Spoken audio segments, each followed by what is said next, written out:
Hello, and happy Monday to all of my Aries. It is still Sunday in some places, but it is Monday in others. This is your Motivational Monday reading, Aries. So please only take what resonates with you. Let's get into your reading. We are still very much in the full moon and Capricorn energy, at least until the 20th of this month. So there's still time for you to, you know, uh, charge ahead. You said you wanted to manifest some things, and so Source is giving you an opportunity to look at your entire life without being fearful, because the Capricorn card in tarot is the devil card. We're not talking about any Capricorns that you know. Capricorn is the sign that is ruled by Saturn, the planet of hard work, duty, responsibility, getting to that finish line. So naturally, the devil doesn't want you to get to that finish line because it's some things that you've been trying to manifest. So let me remind you, this is the devil energy trying to remind you of something in your past, that you're not smart enough, you're not this enough, you're not that enough. Devil energy represents vices. It represents addiction. It represents a need for liberation. It represents healthy versus unhealthy sexuality, materialism, the healing found in darkness.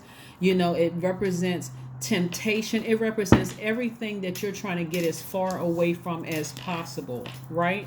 So that's what I'm saying. I'm saying somebody is at the end of a cycle, about to go into a new one, and somebody is ready to race into their new beginning. Right here we have the Nine of Wands and also the Knight of Swords.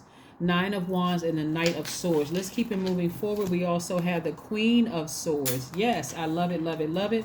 We also have the Emperor card. Yes, the Emperor card.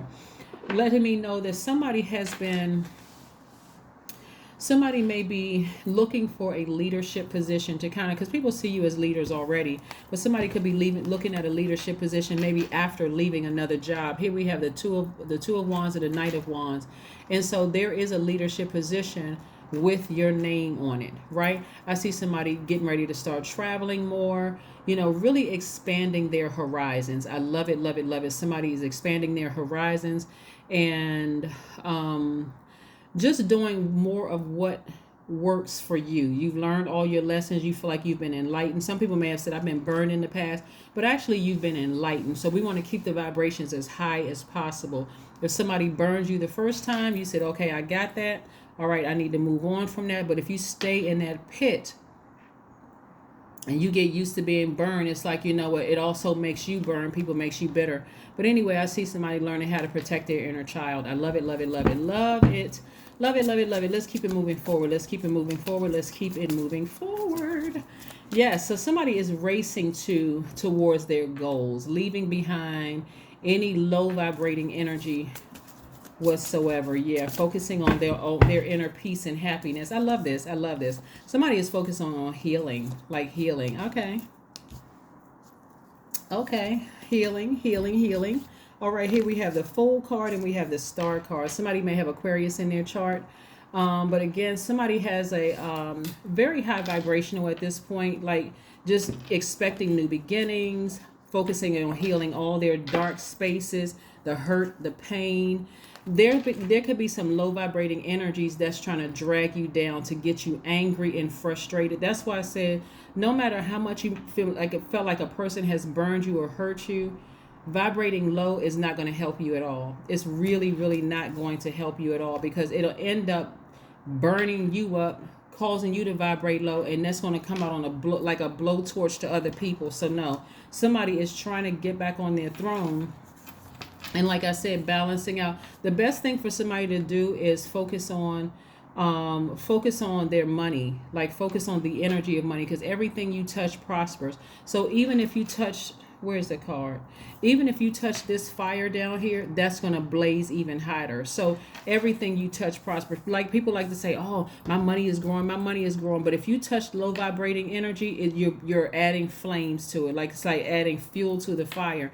So you don't want to touch any low vibration thoughts, words, or deeds. You want to keep your vibrations as high as possible so that you're creating space for new money coming in your life. Like I said, everything you touch prospers. So if you write down on a sheet of paper, hey, listen, I see myself being very wealthy and everything I touch prospers, I'm touching things that's going to grow. I want to touch things that's grow, not low vibrational, but high vibrational. My contact list is going to grow. That's prospering, right?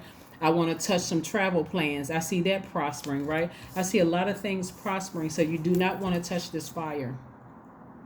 You do not want to touch this fire. You're getting away from any negative thoughts at all, any low vibration emotions. See, this right here is water in here, which represents emotions and hormones and creativity. I'm not touching any low vibration energy. I'm just moving on from it, right? Like I said, somebody felt very vulnerable. Something could have happened in your life during that time where you just felt like somebody took total advantage of you while you were going through a time in your life, where you were in a real dark space in your life trying to heal from something. And you can feel like somebody took advantage of you during that time. Keep your vibrations high. Keep your vibrations very, very, very high during that time. So, during this time, because again, the higher you keep your vibrations, the quicker you'll be able to reach up and grab whatever it is that you want. But I do see somebody traveling, and traveling could mean that somebody is treating you on vacation or going somewhere, or you can be using your own money to take other people with you, or just be going by yourself. 10 of Cups. Yep, we got this right here. Somebody's protecting their own inner child. Somebody is protecting their own inner child. You know how sometimes babies are around people and all of a sudden everybody is like, why is the baby crying so hard? Like, oh, that's so-and-so. You don't have anything to cry about. It's because that baby sees something in people that you don't want to see. And so somebody's tapping into, it's distracting when when your inner child doesn't feel protected. You feel like, just kind of out of sorts, like you don't feel like you fit in anywhere. You feel uncomfortable, right? So again, somebody's making sure that their inner child is protected. It'll cause you to date differently, choose your friends differently, because you got a lot of opportunities to meet new people coming your way. And I do see for somebody who may want to date again, protecting your inner child will even cause you to ask questions differently than you did before. You just let anything come into your life. Now it's like, okay, my inner child, my intuition is telling me something doesn't feel right about the situation. I need to kind of sort of step back and talk to source. Here we have the 7 of Cups. So somebody is learning how to trust their intuition after encountering snakes, right? So you're very tempted. The temptation is there's a lot of temptation here with the 7 of Cups.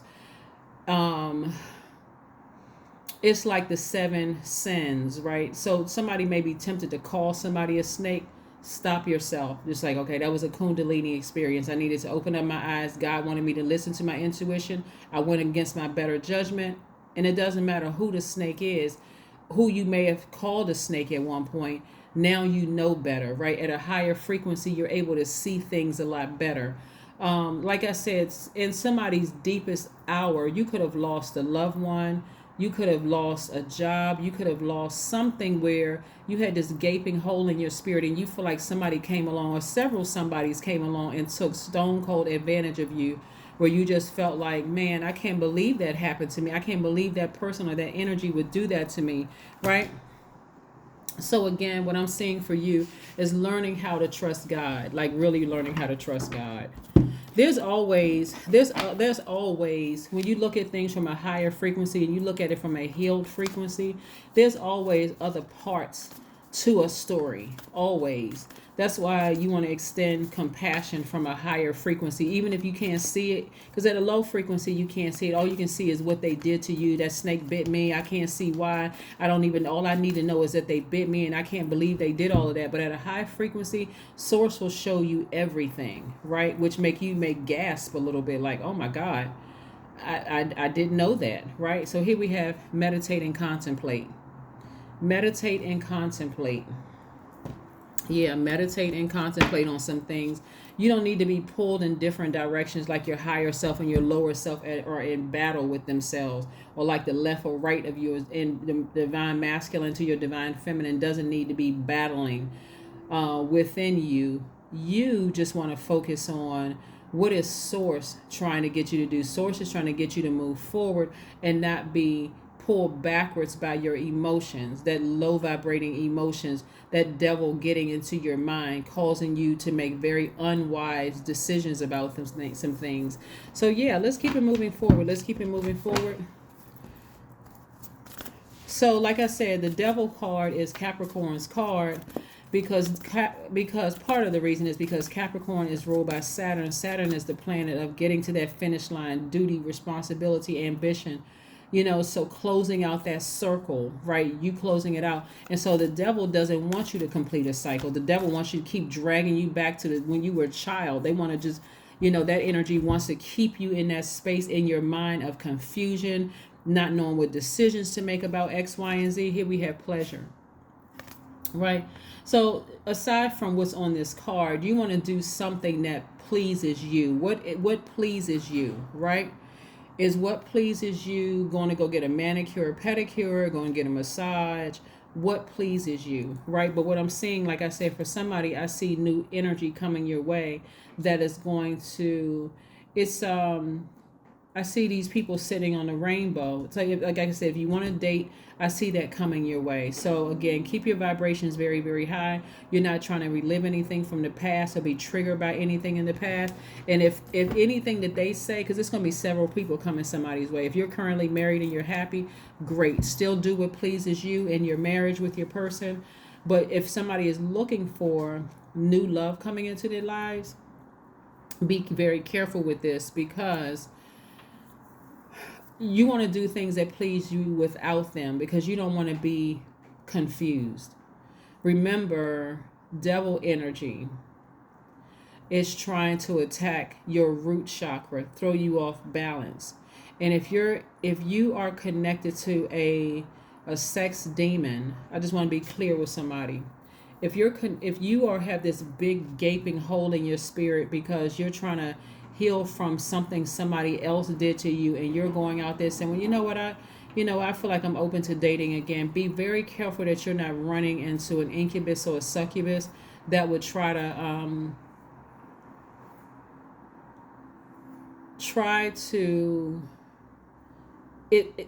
they seemingly are taking your mind off of some things, but what they're really, really trying to do is confuse you. They're trying to connect with you so that they can fill your space, your universe up with confusion, doubt, some kind of an addiction, something like that. So you got to be very, very careful. So don't be so, like I said, grieving one end of a relationship where you calling somebody as a snake or whatever. The whole purpose of you being bitten by a snake to begin with is so that you can pay attention to what source is telling you. So be very, very careful about the energies you're inviting in your life. Source wants you to complete this cycle and move forward. The enemy does not, because the enemy is always recruiting, looking for people to stay back in the background, people who just feel like, low vibrating energy. You don't believe in yourself. Whatever your ex said about you or somebody did to you, enemy wants you to keep reliving it, but somebody's awakening. I love it. Your number is 1111. The universe is arranging people and experiences on your path to help you succeed in helping you to wake up to who you truly are, right? So be very optimistic. Be consciously optimistic about your life, because again, you got several energies trying to come across your path in terms of soul tribes, possible love interest, and all those things. And so you want to keep your vibrations high so that you can see who is who coming across your path, so that you don't have to be bitten by snakes again. But remember, the main thing you're keeping in mind is protecting your own inner child, okay? That is what I have for you, Aries. I will see you all on Wednesday. Again, this is your Motivational Monday video. Stay focused. Remember, the enemy has an interest in pulling you backwards emotionally, right? Keeping you reliving the past like you're in the movie Groundhog Day. So, but Source wants you moving forward, closing out a cycle so that you can manifest some things that you've been asking, the seeds that you've been planting. So I'll see you all on Wednesday. Bye.